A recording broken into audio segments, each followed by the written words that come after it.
Those who have swords and know how to use them, but keep them sheathed, will inherit the world. And that's another thing I've been telling. Yeah, no kidding. That's a lot different, man. That's a big difference. It's so great. And so, like, one of the things I tell young men, well, and young women as well, but the young men really need to hear this more, I think, is that you should be a monster. You know, because everyone says, well, you should be harmless, virtuous. You shouldn't do anyone any harm. You should sheath your competitive instinct. You shouldn't try to win. You know, you don't want to be too aggressive. You don't want to be too assertive. You want to take a back seat and all of that. It's like, no. Wrong. You should be a monster, an absolute monster, and then you should learn how to control it. Do you know the expression, it's better to be a warrior in a garden than a gardener in a war? Right, exactly. That's exactly it. Yeah. And that's exactly right. And so when I tell young men that, they think, well, lots of them are competitive. They're low in agreeableness, you know, because that's part of being competitive temperamentally. It's like, is there something wrong with being competitive? There's nothing wrong with it. There's something wrong with cheating. There's something wrong with being a tyrant. There's something wrong with winning unfairly. All of those things are bad, but you don't want people to win? What's the difference between trying to win and striving? You want to eradicate striving? Well, it's the uncomfortable feeling that people associate with losing.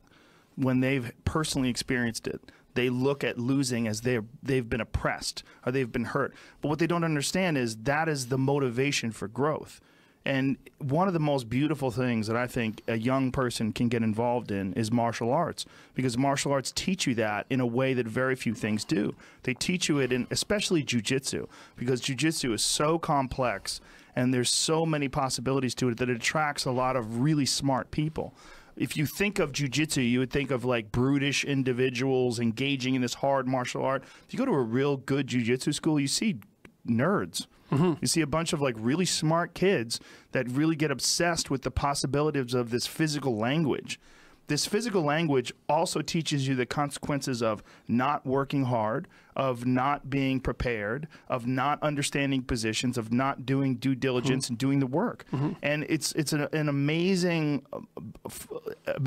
scaffolding for developing your life. Well, it also teaches you how to lose. Yes, you know, and that's very important. One definition of a winner is someone who never let losing stop them. Yes. You know, and the idea that a single loss in a competition is somehow a defeat is completely insane. First of all, well, let's say you're a hockey player and you're a good player and you lose the tournament. It's like, well, so what? You played the game. You're increasing your skills. It's like there's always next time. And one of the things that I've also been telling people, informing people about, is the idea that life isn't a game.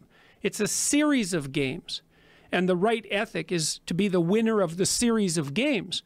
And part of that means you have to learn how to be a good loser, because you're not going to win every single game. Well, you also have to embrace those losses as learning experiences. And the people that have never lost are afraid of losing. They're afraid of learning.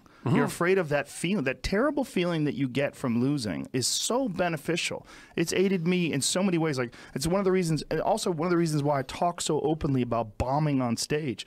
And I do it with other comedians. I always want to tell people, yeah, I'm an established comedian. I've been a comedian for a long time. Let me tell you about like when I was 2 years in, or 5 years in, or 4 years ago. Like, let me tell you about some horrible moments on stage where it went wrong. Just so you understand, like, those things took me to another place. Because I realized I don't want to ever feel that feeling again.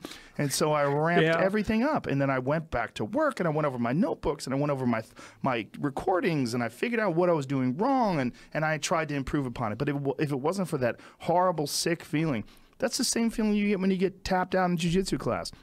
Same feeling you get when you lose a martial arts tournament or anything else. Losing is important. Well, you might also say, like, let's say that you could pick your level of competition in life to some degree.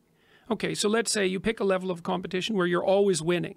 It's like, well, all that means is you've picked the wrong level of competition. Yes. Because, you know, like, let's say you're a grandmaster chess player and all you do is play amateurs, and every night you go home and congratulate yourself on what a genius you are because you just stomp these people left, right, and center. It's like, you're not a genius. You're a dimwit. Right. What you should be doing is playing people who are beating you like, well, as much as you can tolerate. Right. So maybe that's 40% of the time. Maybe it's 60% of the time. But that way, because to be a winner, you want to be disciplined. You want to know what you're doing. And then you want to be on the edge where your skills are being developed. And if you're going to be on the edge where your skills are going to be developed, you're at a place where losing is always a possibility. Because otherwise you're not pushing yourself beyond your current capacity.